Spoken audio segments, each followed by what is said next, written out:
Kausaku. Ibu Dr. Penti asli Garut, Jawa Barat. Ibu Dr. Penti juga aktif sebagai pengawas Dikbud ya. Kemudian di banyak organisasi ya, di Persatuan Islam, kemudian di komunitas kita, lalu di aktif di kampus mana Bu Dokter ya? Di kampus STIP ya, Sekolah Tinggi Agama Islam Persatuan Islam Garut ya. Kemudian banyak sekali prestasinya juga, dan pernah menjadi guru berprestasi nasional tahun 2018 kalau nggak salah ya. Luar biasa sekali. Kemudian wait me ya, Ibu Dr. Penti, supaya saya tidak tunggu dulu, mohon tunggu. Oke. Nah ini cek sound, suara saya masih jelas ya? Masih. Oke, Ibu Dr. Penti juga ini lahirnya di Yogyakarta ternyata ya. Di daerah istimewa Yogyakarta pada hari Ahad, Masya Allah. Hari pertama dalam satu pekan ini, tanggal 8 Juli 1979 ya. Kemudian S1 ditamakan 2003, menjadi lulusan terbaik ya di STI Al-Musyadadiyah di tahun 2006. Setelah lulus Magister Sunan Gunung Jati Bandung, konsentrasi SPI. SPI itu Sejarah Peradaban Islam ya Bu? Bukan, studi pendidikan Islam, PAI-nya. Oh, pendidikan Islam, PAI-nya ya. Baik, dan memperoleh beasiswa dari Kemenag RI tahun 2022, menyelesaikan program doktoral dengan IPK 3,81, konsentrasinya pendidikan Islam ya, jadi masih linear ya. Aktif sebagai pekerja sosial, aktif dakwah, aktif pendidikan, literasi, dan juga di MD Porhati Kabupaten Garut. MD Porhati itu apa Ibu? Itu majelis daerah yang HMI perempuannya, HMI Wati Porhati. Oh iya. Forum Porhati ya. Forum HMI Wati yang alumni Kohati. Luar biasa. Berprofesi sebagai pengawas sekolah juga ya, dosen, kemudian staf pengajar, guru penggerak ya, kemudian tim riset ya dari teacher community, penulis 16 buku solo dan 10 buku antologi, luar biasa ya. Bahkan di komunitas Kang Asep, Bu Dr. Penti juga selalu menjadi kontributor tulisan ya di setiap jilidnya, trainer dan sebagai instruktur K13 tingkat kabupaten dan provinsi, serta mendapat penghargaan dari Bupati sebagai instruktur terbaik jenjang SMP dari Bupati Garut 2017 ya. Tahun 2018 didaulat sebagai guru berprestasi. Nah, ini mulai awal perkenalan. Nah, ini masih hangat ya ilmu Sparkle Video Scribe-nya dari pelatihan komunitas kita di Gedung P4 TK IPA Bandung. Tidak lama kemudian didaulat sebagai guru berprestasi tingkat nasional dan penghargaan studi ke Jepang ya, Masya Allah. Tahun 2019 mendapat anugerah dari Bupati Garut 7 perempuan inspiratif Kabupaten Garut. Jadi mojang Garut anonnya imut tanon aya buku nata ya, kapincut ku mojang Garut naon lah. Pokoknya keren tuh bukunya ya.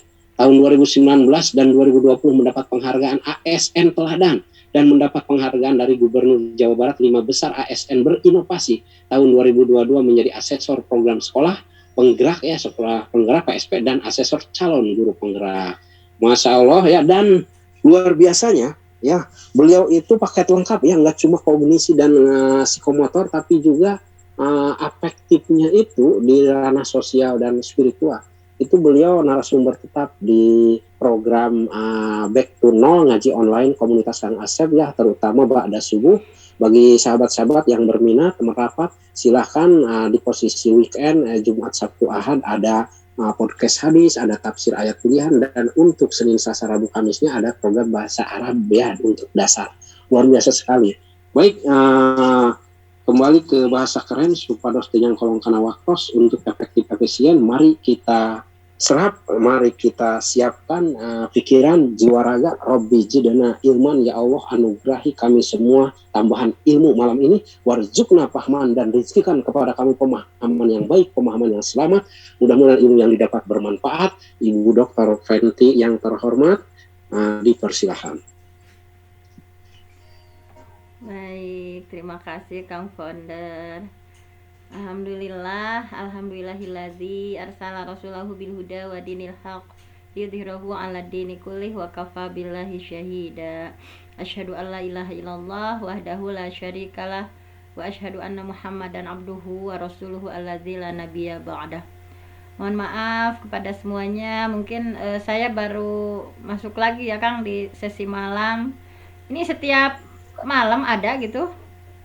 Enggak, kita sebulan paling ya sekitar 1 sampai 2 kali saja. Oh iya. Untuk edisi malam ya. Iya. Untuk edisi malam sebulan ngopi hitam itu paling 1 sampai 2 kali saja. Kecuali di momen-momen khusus ya, seperti 19 Februari. Sedangkan untuk rutin pagi itu ba'da subuh hampir setiap hari ya. Nah, kemudian untuk odos cukup laporan aja bahwa udah ngaji selembar sehari, itu laporannya jam 17 sampai jam 18-an. Lalu untuk WhatsApp berbasis WhatsApp, Telegram dan blog dan YouTube itu namanya program mesra, menulis bersama, menulis berbasis blog, WhatsApp dan Telegram juga YouTube itu setiap hari, tapi itu fleksibel dan itu tidak ngejum ya, sampai akhirnya launching jadi buku. Kemudian ada program lelang amal infak sodako, itu yang tahunan 10 hari terakhir bulan Ramadan, dan kita udah menyalurkan ke berbagai pos-pos tolab ilmu dan fisabilillah, dan juga ke saudara-saudara kita, saudara muslim di Palestina, kemudian Cianjur, lalu Pinara dan sebagainya ya. Kemudian untuk para penghafal Quran ya, ayat-ayat Allah dan hadis Rasulullah, kitab-kitabnya juga ada yang dialokasikan dari dana itu. Jadi ketika kita tidur hanya rista berpahala atau malas ibadah, tapi aliran pahala jariah ngalir ke kita karena kitab yang kita belikan sedang dibaca terus oleh para santri. Masya Allah. Terima kasih sahabat komunitas Kang Asep. Jazakumullah khair. Lanjut Bu Dokter. Baik, mungkin insya Allah hari ini kita akan sama-sama sharing tentang assessment ya. Sebetulnya kalau assessment itu, kalau kayak diferensiasi saya banyak praktek baiknya ya untuk kayak project. Tapi untuk assessment mungkin agak sedikit membosankan Kak. Saya mohon maaf karena ini hanya teoritis saja ya dan praktek sedikit. Saya perlihatkan ini juga sama dari Kementerian Agama ya filenya. Mengenai assessment ini di kurikulum Merdeka mungkin sudah sama-sama mempelajari sebetulnya ya untuk assessment, namun mungkin untuk hari ini kita sama-sama kita pelajari. Udah terlihat ininya ya? Sudah Bu. Udah ya? Udah Bu, udah. Udah ya, baiklah.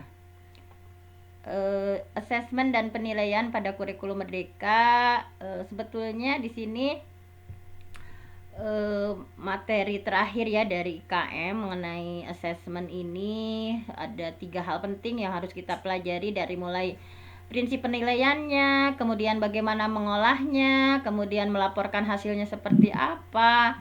Nah, mungkin di sini kita pelajari dulu juga mulai dari prinsipnya ya, karena ada sesuatu yang berbeda dari K13 tentunya. Nah, di sini prinsip assessmentnya itu bahwa sesuatu yang berbeda antara assessment atau penilaian di K13 dengan di kurikulum Merdeka itu tentunya bahwa assessment di sini bagian terpadu dari proses pembelajaran ya, bahwa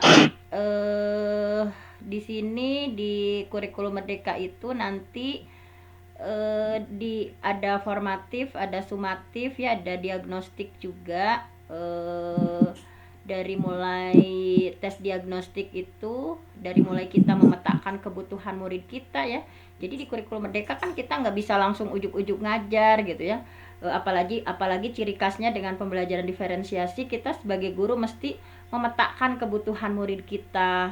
Kalau mungkin kalau ada waktunya itu bisa langsung praktek nanti, bagaimana nih mengetes mulai dari tes kecerdasan anak, tes gaya belajar anak, kemudian tes kepribadian anak dan lain sebagainya ya. Kan di kurikulum Merdeka harus ada pemetaan kebutuhan dulu ya. Apakah di sini sudah di sekolah-sekolahnya sudah memetakan kebutuhan anak mulai dari mengetes kecerdasannya? Sebelum kita mulai ya, silakan ada yang berbagi dulu. Kalau saya sebagai pengawas bina di 10 sekolah bina yang saya bina itu, dari awal Bapak Ibu bahwa di kurikulum Merdeka itu ada sesuatu yang berbeda. kita tidak bisa langsung mengajar gitu ya.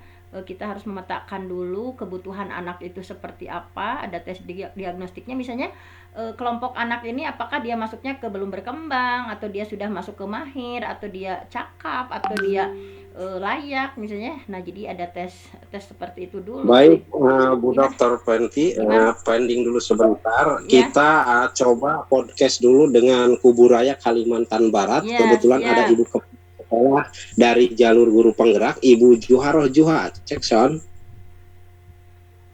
Halo Ibu Juharoh Juha.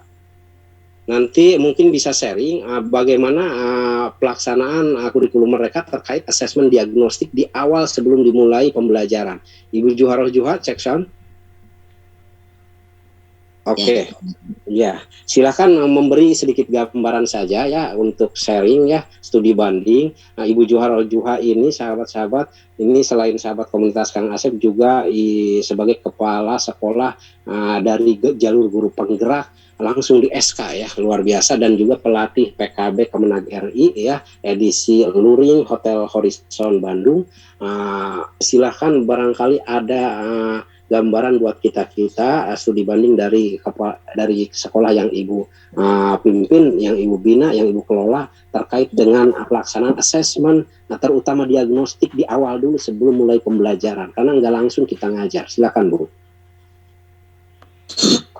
Kang, ini lagi agak sedikit meriang, hanya jadi maksudnya mau aja, tapi tetap aja untuk asesmen diagnostik itu sebelum dan jadi guru harus dulu, jadi pemetaan bahwa di asesmen diagnostik itu kita melakukan dulu penilaian, baik itu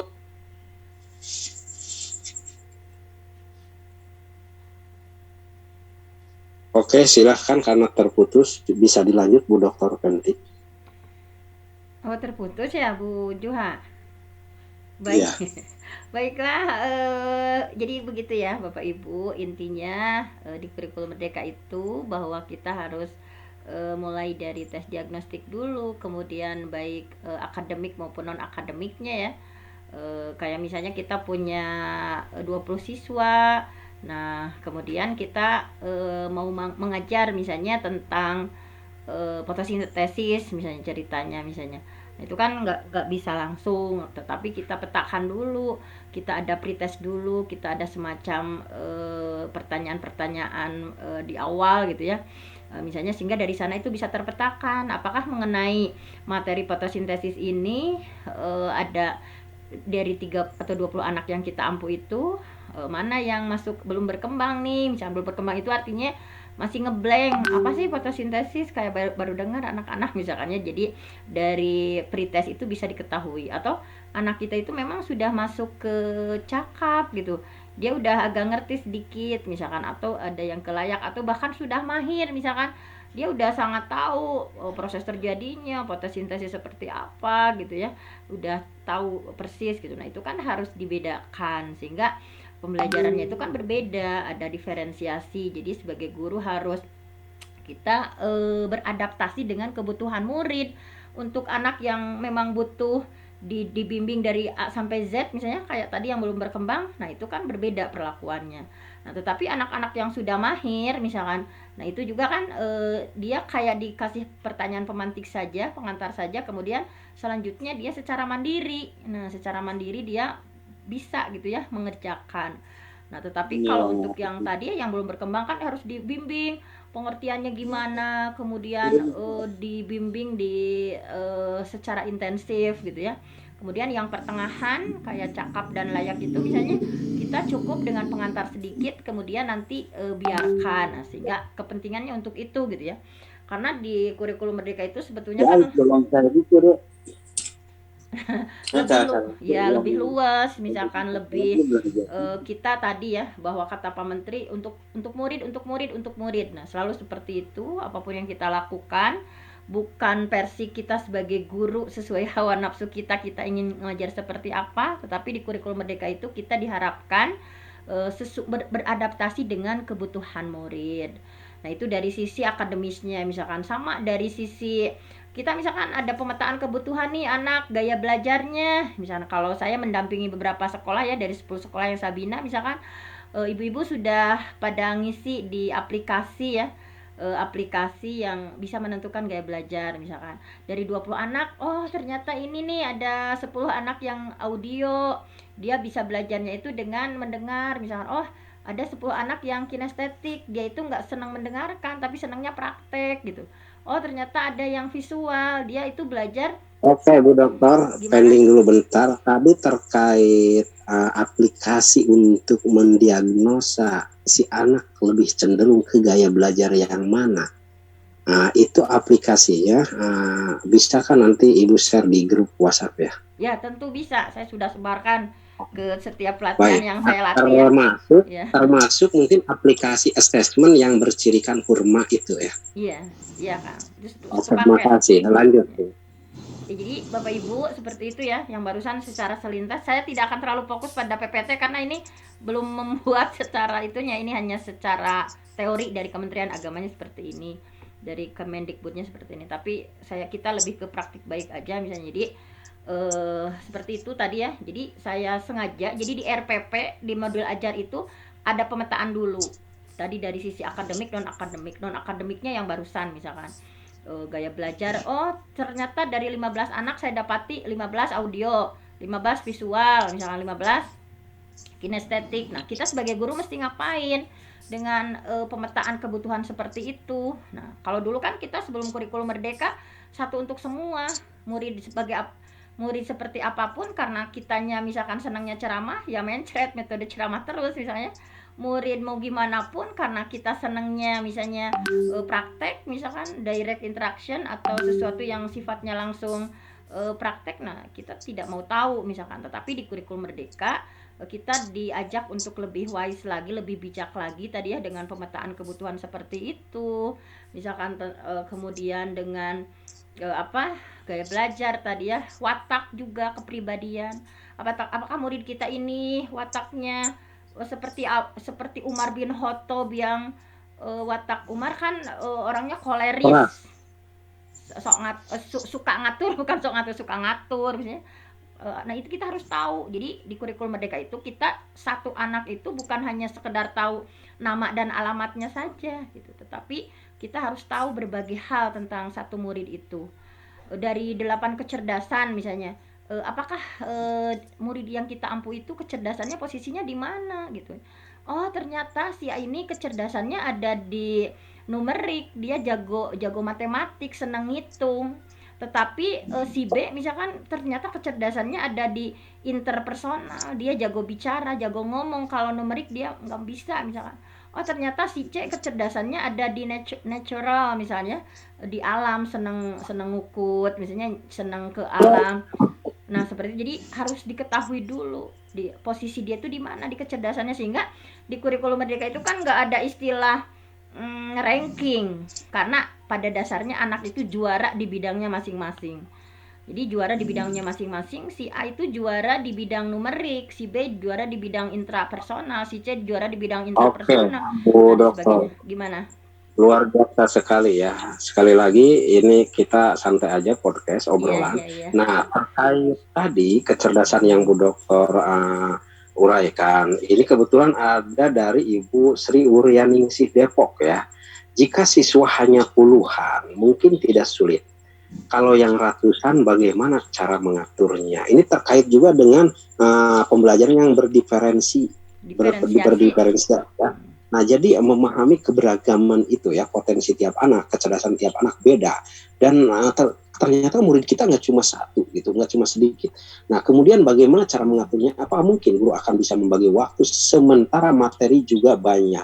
Nah, ini juga perlu kita garis bawahi bahwa di kurikulum mereka tidak semata-mata mengejar ketuntasan materi. Nah, silakan dipertajam kembali Bu Dr. Ferdi tentang ini. Baik.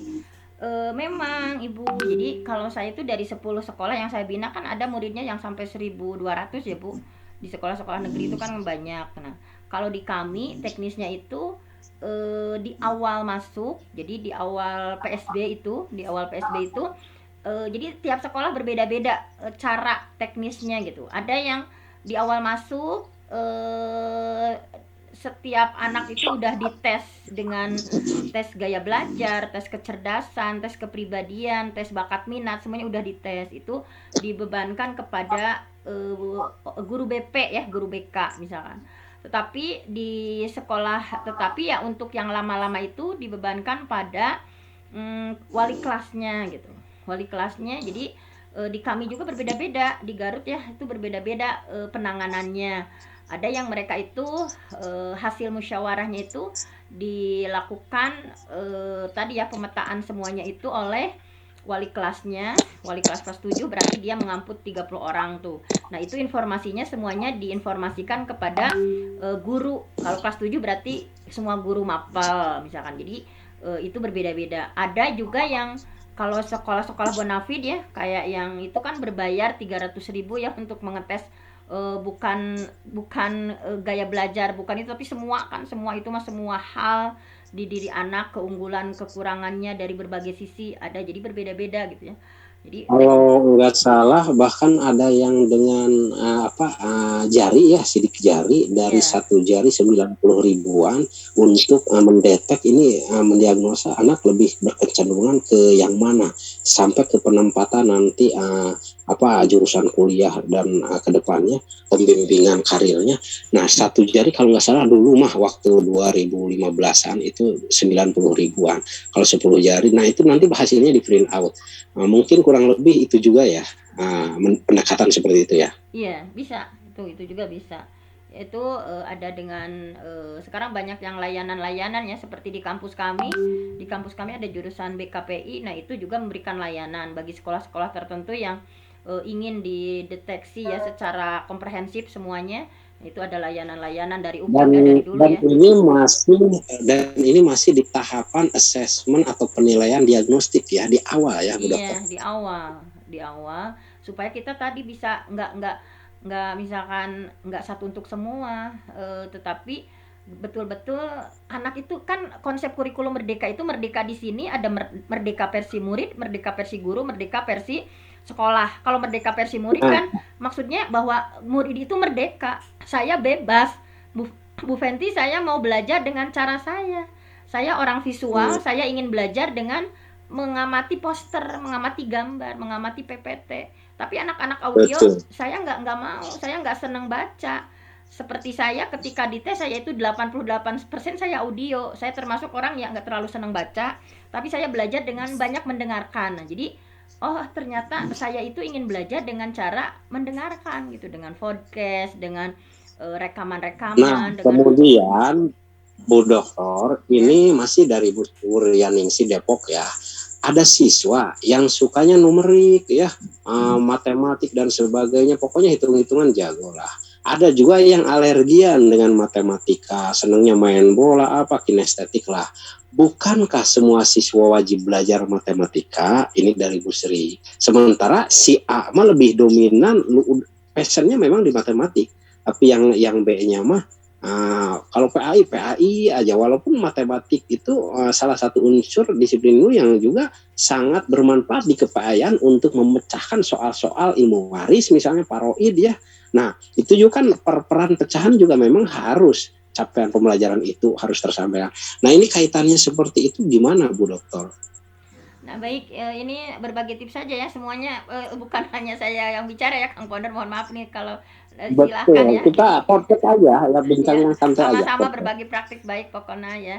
Nah, jadi kalau bahwa konsep dari kurikulum merdeka itu sebetulnya tadi kan kalau gurunya itu teaching at the right level. Kata kunci dari kurikulum merdeka itu bahwa kita sebagai guru teaching at the right level, mengajar itu sesuai level anak misalkan. Nah, ketika tadi kecerdasan anak ini di numerik, sebetulnya semua anak harus diajarkan numerik kan. Tetapi karena kecerdasan dia bukan di sana, kita kan terkadang sebagai guru ingin memaksakan diri gitu, bahwa kamu betul. harus juara di seluruh, maksudnya harus bisa nih di pelajaran matematika, kamu kayak maksa ya. Nah, tetapi di kurikulum merdeka itu lebih ditekan Recording in progress. keinginan kita, maksudnya bahwa karena kecerdasan dia bukan di sana, kita sebagai guru matematik lebih bijak lagi. Anak belajar ya belajar, tetapi sesuai dengan level dia.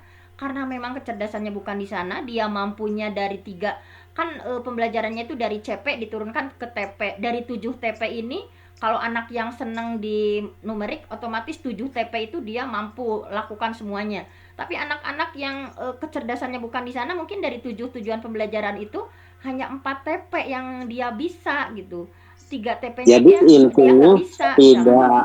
tidak memaksa anak pintar di semua bidang Nah itu, intinya. Ya, jadi luar biasa. kalau Karena kan karena B.J. Habibie sekalipun Allahu yarham kan pintar teh di bidang kedirgantaraan, fisika, penerbangannya. Ketika disertasi penelitian di kapal selam, beliau mengatakan nggak lulus di situ. Tapi ketika beralih judul dan konsentrasi ke pesawat terbang, malah dapatnya di situ, gitu kan.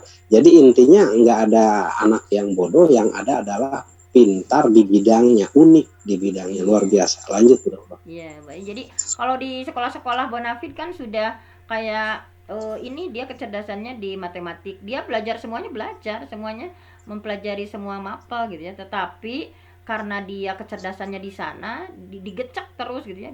Ada eskulnya, ada kok kurikulernya, dia sampai misalnya juara matematik setingkat nasional misalnya. Jadi nggak dibiarin gitu. Jadi bakat-bakat itu terus dikembangkan, diasah gitu ya. Oh ini mah dia mah ada senengnya di natural misalnya. Nah itu berarti dia gimana difasilitasi dengan kecerdasan dia itu sampai menjadi.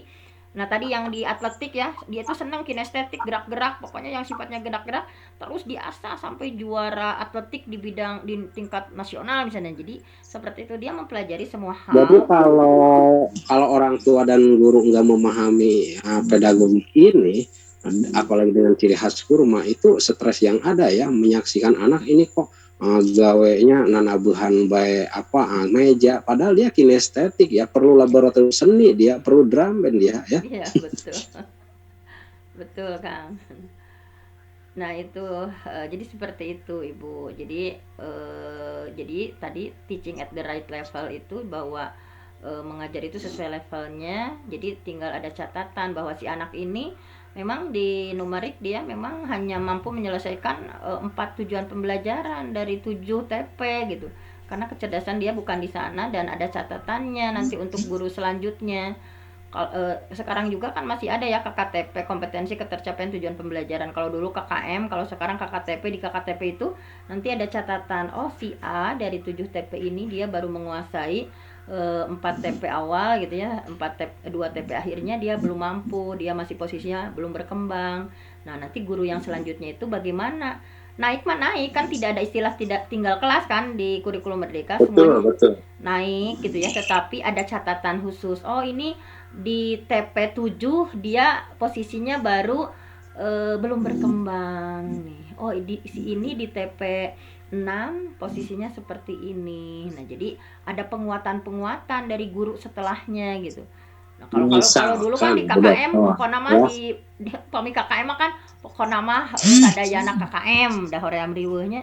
Misalkan gini Bu Dokter, untuk capaian pembelajaran si anak menguasai cara baca atau mengenal huruf hijaiyah dan sebagainya, lalu guru mengadakan pola tertentu, pendekatan metode tertentu, katakanlah Iqra ya, Iqra 1 sampai Iqra 6. Tapi kan pencapaian anak untuk Iqra 1 sampai Iqra 6 beda-beda ya. Ada yang di fase A malah sudah tamat sampai Iqra 5. Ada yang udah kelas 6, fase C masih bertahan di Iqra 3. Nah, walaupun targetnya tetap sekolah itu pengennya pas wisuda kelas 6 lulus sudah pada bisa ngaji gitu kan. Nah itu gimana, kan itu keterangannya tetap harus diluluskan ya, walaupun tetap memberi PR ke guru di jenjang atau fase berikutnya. Silakan Bu Dok. Iya, bahwa memang untuk apalagi untuk di Quran ya, kalau kita ada istilah pembagiannya itu, kalau di Garut untuk pemahaman itu ada yang masih sudah mumtaz, misalkan ada yang baru jidan gitu ya. Jadi dipetakan gitu mana yang masih terbata-bata. Nah itu di level-level. Nah sesuai dengan levelnya, tidak melihat kelas-kelas berapa kalau dalam masalah itu. Jadi dilihat levelnya, bahwa oh dia memang levelnya masih di sini, walaupun kebalik tadi ya, harusnya dia fase C itu baru ikhlas sekian, tetapi dia udah ke Quran misalnya dan sebagainya. Nah itu sebetulnya kalau khusus untuk keagamaan ya, di kami kalau di Garut itu memang ada dipisahkan gitu Kang. Jadi memang dipisahkan ya, kalau mau mengikuti secara umum kan susah karena sangat variatif tadi. Jadi itu kalau ingin dimasuk kategorikan di kurikulum merdeka mungkin ya tadi gitu. Jadi memang harus dituntaskan dulu, karena kan dia nggak mungkin ya. Memang dia misalkan belum berkembang di dalam masalah pengenalan hurufnya atau merangkai hurufnya gitu dan sebagainya, dan itu catatan untuk guru berikutnya, dia harus tahu bahwa anak ini baru di level ini dalam masalah ini harus dituntaskan, karena kalau nggak dituntaskan nanti dia tidak akan bisa mengikuti ya. Estafeta, kolaborasi, komunikasi itu benar-benar harus dibangun ya.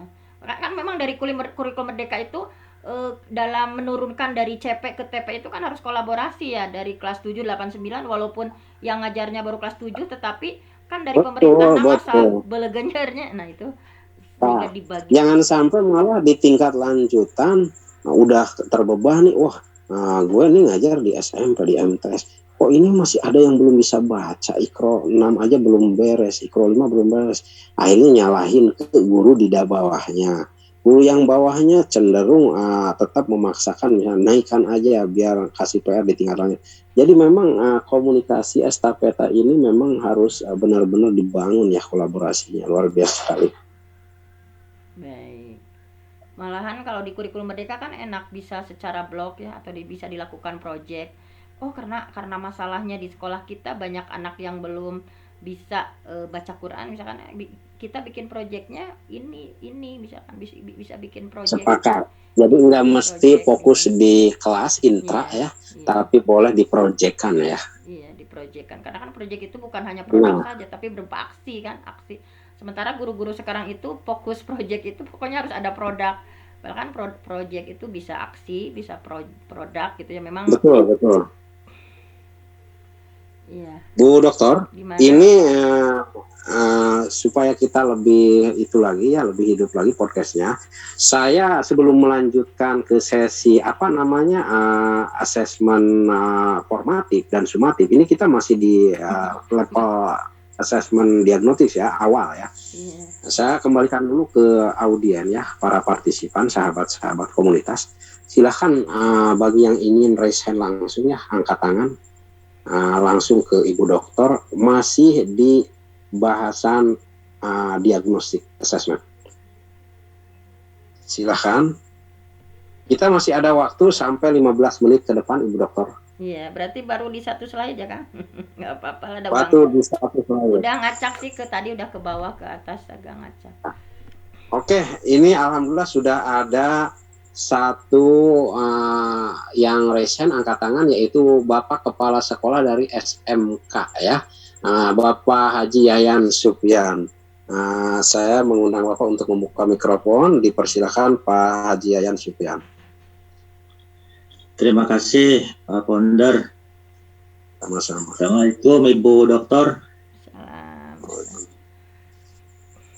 Ibu, saya sepakat dengan Ibu tentang permasalahan ketika ada guru yang menghadapi siswa di tingkat lanjutan khususnya yang tampaknya belum memenuhi standar minimum untuk mengikuti pembelajaran kebetulan saya di SMK ya. Kira-kira apa solusi yang bisa kami terapkan sebagai guru di SMK ketika menghadapi anak lulusan SMP atau MTS yang belum memenuhi kemampuan minimum untuk mengikuti pembelajaran di SMK? Terima kasih, Bu. Misalnya contoh kasusnya apa, Bapak? Lebih spesifiknya misalnya dalam mapel apa atau dalam kompetensi apa, Bapak? Banyak, Bu. Misalkan penguasaan di matematika, kebetulan anak-anak SMK harus mengarah ke penguasaan kompetensi di mata pelajaran produktif. Kemudian banyak juga kasus yang saya temukan anak SMK tapi belum bisa baca tulis, termasuk belum bisa baca tulis Al-Quran gitu. Jadi kan seharusnya permasalahan seperti itu sudah selesai di tingkatan SD ataupun SMP MTS-nya. Tapi realitasnya di tingkat yang masuk ke SMK itu ada seperti itu. Nah, kira-kira solusi yang lebih komprehensif apa yang bisa kami terapkan nih sebagai orang yang berkecimpung di tingkatan SMK? Baik Pak ya, jadi sangat berat ya tugas dari Bapak. Jadi seharusnya sudah kemana, tetapi melihat kenyataan di lapangan mungkin tadi gitu banyak kompetensi yang belum dipunyai ya. Itu kok udah lulus MTS, udah lulus SMP, tetapi kemampuan matematiknya, numeriknya misalnya kayak perkalian masih di bawah misalkan, kemudian bacanya juga belum lancar misalkan. Nah memang itu kalau dilihat di rapor pendidikan ya Pak, literasi numerasi itu memang luar biasa ya, banyak yang merah. Saya juga dari 10 sekolah yang saya bina itu, kemampuan dasar itu kan kemampuan dasar Pak ya, dari literasinya, kemudian numerasinya. Nah itu kemampuannya pada rendah itu karena memang di kita itu tadilah secara internasional juga kita selalu ranking 3 di bawah Pak ya, kemampuan literasi numerasinya gitu ya, kayak hitungan dasarnya saja misalkan, terus memahami materi, memahami bacaan saja gitu ya, literasi dasar kan. Literasi itu ada dasarnya, kemudian ada literasi lanjutannya ya. Tidak untuk interpretasi, hanya memahami teks saja gitu ya. Di kita itu anak-anak kan masih pada parah gitu ya. Nah itu mungkin ini adalah PR kita bersama, makanya pemerintah sekarang sedang membenahi bahwa kenapa sih kok di kita itu kompetensi kemampuan numerasi dasarnya rendah, kemudian kemampuan literasinya juga rendah ya, kemampuan dasar yang seharusnya di tingkat menengah itu sudah selesai, tetapi ternyata Bapak dapati belum.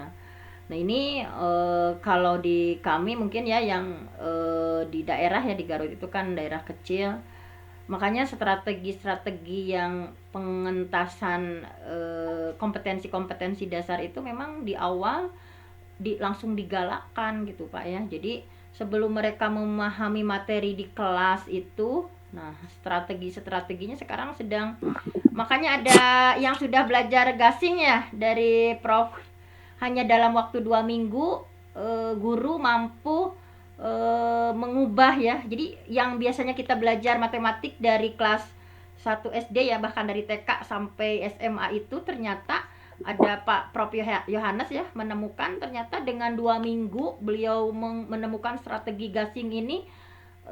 Kalau dipelajari betul strateginya ya, Bapak Ibu ada yang sudah belajar gasing Prof Yohanes?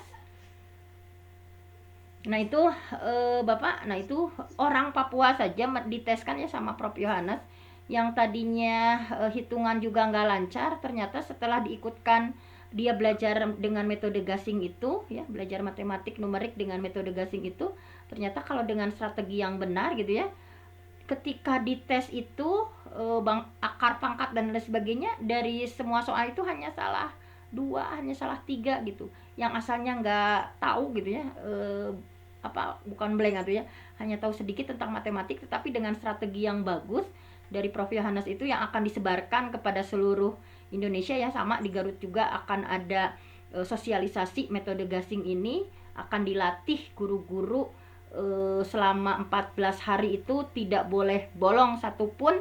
Nah itu akan diajarkan gimana yang benernya nih.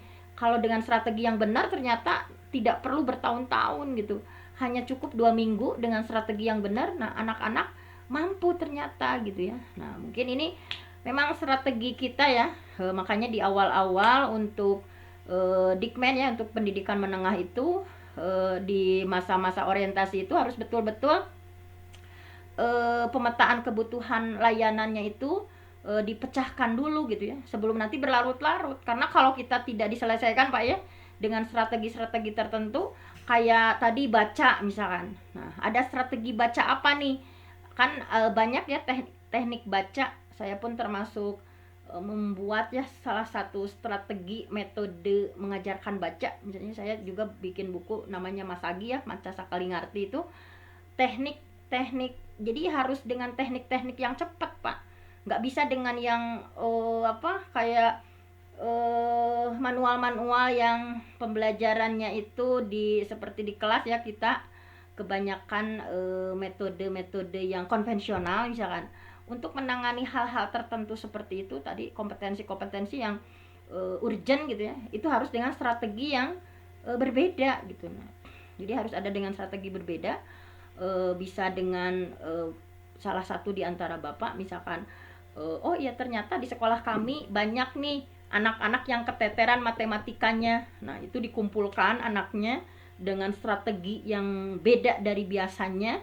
Nah, itu diselesaikan dulu. Nah, bisa dengan seperti itu, karena kalau diajarkan dengan sesuatu yang biasa-biasa susah gitu. Jadi dalam kurun waktu berapa minggu ya, misalkan diprojekkan 1 minggu nih khusus untuk melayani siswa-siswi yang mereka punya kelemahan di kompetensi apa gitu. Kalau di kompetensi literasi misalnya, dengan strategi literasi apa gitu kan, sekarang banyak Pak ya ahli-ahli yang menelurkan sebuah literasi, strategi literasi yang anak bisa cepet nih. Gimana sangkan cepet menginterpretasi bacaan anak, bagaimana supaya bisa mengintegrasi interpretasi, mengakses informasi. Nah, itu kalau menurut saya tidak dengan yang biasa-biasa gitu. Jadi harus ada strategi khusus. Tetapi juga nanti tentunya dikawal terus Pak ya. Dikawal terus ketika sudah diberikan oleh kita ya dengan strategi-strategi tertentu tadi. Nah, itu mudah-mudahan bisa membantu Bapak.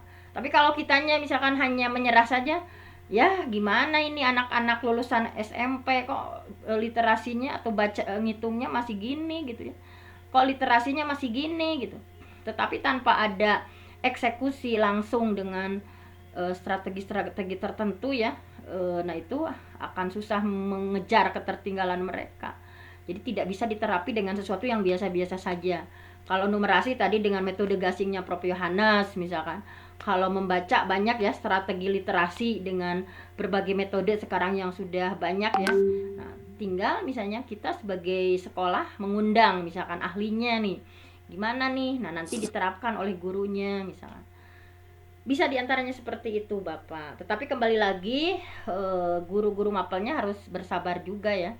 Jadi jangan tadi itu kan Pak, kenapa harus ada dipetakan tadi misalkan anak-anak nih di numerasi siapa yang belum berkembangnya, siapa yang sudah cakap, siapa yang layak, siapa yang sudah mahir. Nah, bisa saja Bapak ini yang mahir tutor sebaya nih kepada yang belum berkembang. Nah, kalau misalkan nggak ada modal ya di sekolahnya, kepala sekolah saya misalkan nggak bisa nih mendatangkan ahlinya, tetapi dengan sesuatu yang masih konvensional itu kan masih bisa dilakukan juga. Misalkan seperti di kami misalnya, silakan petakan kebutuhan. Oh, ternyata di satu kelas itu ada yang mahirnya 3 orang. Nah, itu yang mahir itu kan bisa dilakukan tutor sebaya Pak ya, tutor sebaya. Kemudian kita lebih fokus bagaimana memperlakukan guru ya, dengan tadi ya, dengan berbagai diferensiasi proses, produk, konten. Nah, kalau seandainya guru betul-betul gitu ya dalam menerapkan pembelajaran diferensiasi, bahwa kita akui semua anak itu tidak semuanya ber-IQ tinggi, bahwa semua anak itu ada yang levelnya rendah, sedang, tinggi, bahwa semua anak itu rupa-rupa ya dengan sesuai dengan keunikannya. Kalau kita sebagai gurunya gitu ya mampu sesuai dengan kebutuhan mereka gitu. Nah, sesuai dengan kebutuhan mereka kita lakukan ada diferensiasi produk, diferensiasi proses, diferensiasi konten. Nah, insya Allah lambat laun akan tertangani, karena maksud dari kurikulum merdeka itu gitu, bahwa anak-anak itu unik, anak-anak itu beda, kecerdasan mereka beda, jangan disamaratakan. Kita sebagai guru bagaimana memperlakukan perbedaan itu, seberapa banyak usaha kita sebagai guru, mulai dari sejauh mana kita melakukan diferensiasi proses, sejauh mana kita melakukan diferensiasi produk, sejauh mana kita melakukan diferensiasi konten. Nah, mungkin seperti itu Pak. Kalau bahasan sepertinya akan panjang Pak ya. Nah mungkin dari yang lain juga ada tips-tipsnya. Seperti itu kalau dari saya Bapak.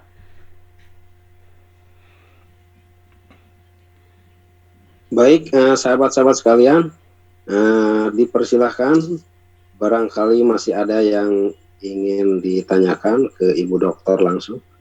Kalau tidak, kita langsung masuk ke asesmen formatif dan sumatif, Bu Dokter. Kita masih ada waktu kurang lebih 5-7 menit lagi. Baik, sekeburunya aja ya Kang. Siap. Ya baiklah. Satu lagi mungkin Bu, Gimana? Boleh, silakan. kalau tadi terkait dengan kolaborasi ya, ketika menghadapi anak yang penguasaan kompetensinya masih punya PR di tingkat 8 misalkan, itu kan kalau masih dalam satu sekolah masih relatif lebih mudah.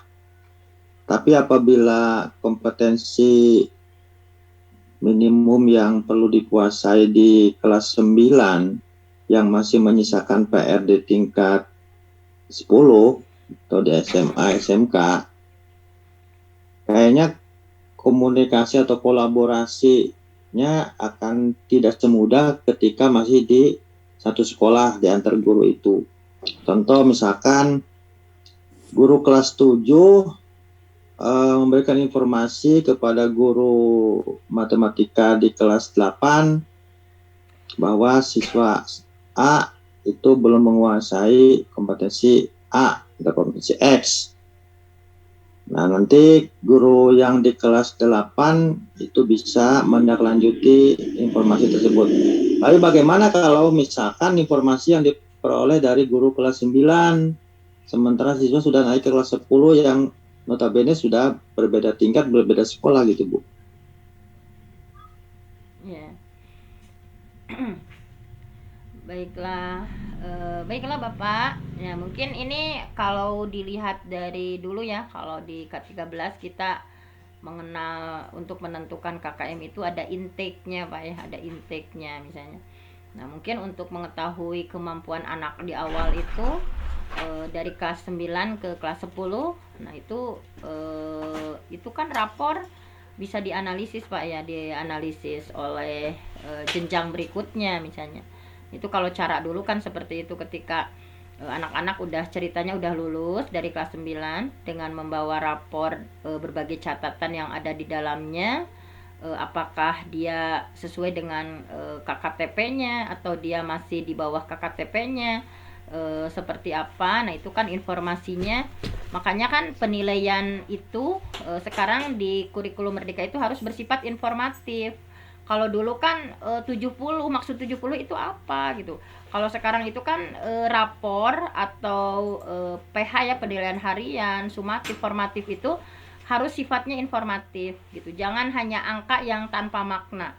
Kan sekarang itu penilaian di kurikulum Merdeka seperti itu, bahwa si A ini misalkan dia itu tergambar informasinya mengenai TP ini dia baru berkembang misalnya, atau dia tidak di bawah KKTP atau melampaui KKTP dan sebagainya. Nah itu walaupun dia di beda jenjang, tetapi karena informasinya komprehensif dari rapor yang dia bawa, dari berbagai laporan di jenjang sebelumnya ya, itu juga bisa dijadikan data untuk jenjang berikutnya sebetulnya. Karena ya saya ulang-ulang bahwa asesmen di kurikulum Merdeka itu harus sifatnya informatif, bukan hanya angka yang tanpa makna, tetapi menggambarkan bagaimana kompetensi dia di TP 1 seperti apa, di TP 2 seperti apa. Nah seperti itu.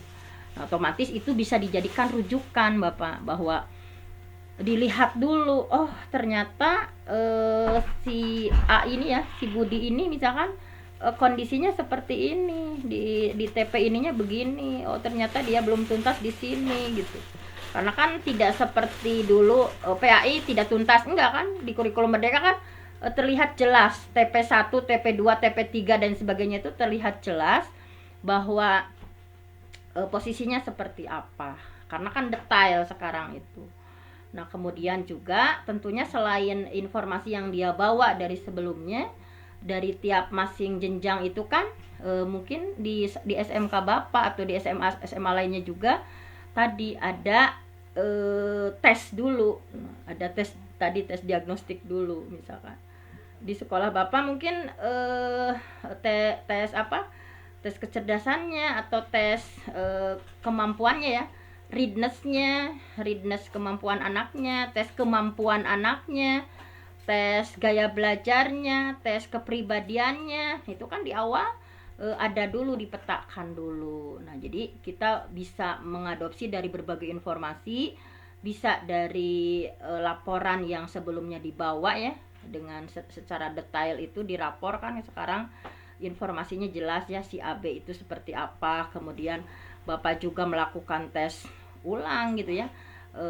Kenapa kok anak ini lihat di rapornya seperti ini, kemudian dimatchingkan misalnya, oh ternyata memang kecerdasan dia misalkan segini, misalkan di bawah 90 atau 90 pas, misalkan oh ternyata misalkan kemampuan bahan bakunya juga seperti ini. Jadi dimatchingkan informasi yang sebelumnya dengan terupdate yang Bapak tes itu ya, mulai dari tes apa saja Pak tadi, tes kemampuan, tes readness-nya ya, kesiapan, tes kecerdasannya, tes gaya belajarnya, tes kepribadiannya, tes minat bakatnya. Nah, itu dimatchingkan informasi itu. Nah, di berbeda jenjang. Nah, bisa seperti itu Bapak. Gimana Pak? Pusing ya dengan pembicaraan saya. Mohon maaf Bapak. Ya Bu, makasih nih, banyak pencerahan yang disampaikan Bu. Alhamdulillah. Gimana Kang Founder? Baik Bu, alhamdulillah ya. Untuk tahap awal yaitu penilaian diagnostik ya, sebelum kita tempur ngajar ya bersama anak-anak ini, saya kira ini dianggap cukup dulu ya untuk sesi diagnostik ini. Dan jangan khawatir ya sahabat-sahabat komunitas Kausaku. Jadi untuk tahap berikutnya yaitu assessment formatif dan sumatif, insya Allah kita bisa berlanjut ke jilid 2 masih bersama Ibu Dr. Fenty. Nanti insya Allah di-share ya pengumumannya malam apa, tanggal berapa. Ini edisi malam saja Bu Dokter ya. Nah, jadi kita masih ada PR 2 sesi lagi nih, masih dengan tema dan subtema yang sama dan narasumber yang sama Ibu Dr. Fenty. Jangan khawatir, yang ada di kolom chat ya, insya Allah di kolom chat ini telah di screenshot ya, aman. Nanti kita lanjut ke jilid 2 ya. Saya kira itu saja yang bisa disajikan di ML Malam Literasi kita malam ini ya. Terima kasih Ibu Dr. Fenty. Closing statement silahkan. Baik, terima kasih. Ini Kang Founder yang selalu jadi motivator saya ya untuk terus berbagi khususnya di komunitas Kang Founder nih. Kita sudah bekerja sama ya sejak 2018. Terima kasih banyak atas kesempatannya untuk berbagi ya, sharing dengan Bapak Ibu guru hebat dan Bapak KS juga ya di sini. Nah, terima kasih.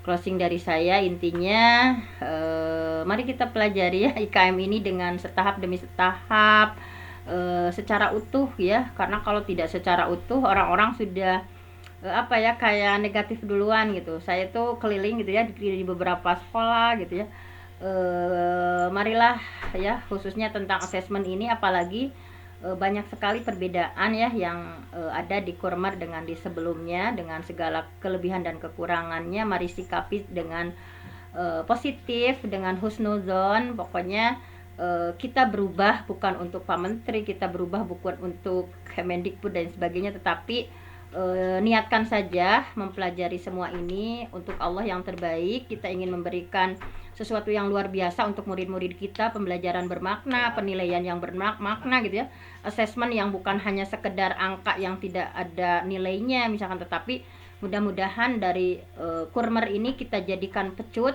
bagaimana pembelajaran kita lebih bermakna dengan diferensiasinya, bagaimana asesmen kita lebih bermakna gitu ya, yang memberikan perbaikan untuk murid kita, bukan hanya menjudge kamu bodoh, kamu pintar, kamu seperti ini. Nah, tetapi betul-betul kita lakukan hal ini ya sebagai sarana untuk perbaikan kualitas pembelajaran kita, kemudian bahwa kita ingin memberikan yang terbaik untuk murid kita walaupun kita sudah meninggal ya, catatan amal kita tetap terbuka lebar karena kita memberikan yang terbaik untuk murid-murid kita, baik dari sisi pembelajarannya juga maupun dari asesmen yang betul-betul perbaikan berkelanjutan. Jadi kata kuncinya asesmen di sini pokoknya untuk perbaikan berkelanjutan, bukan hanya menjudge si ini begini, si ini begini. Nah, dan seperti mungkin hanya itu saja, mohon maaf tidak ada persiapan yang sesuatu gitu ya.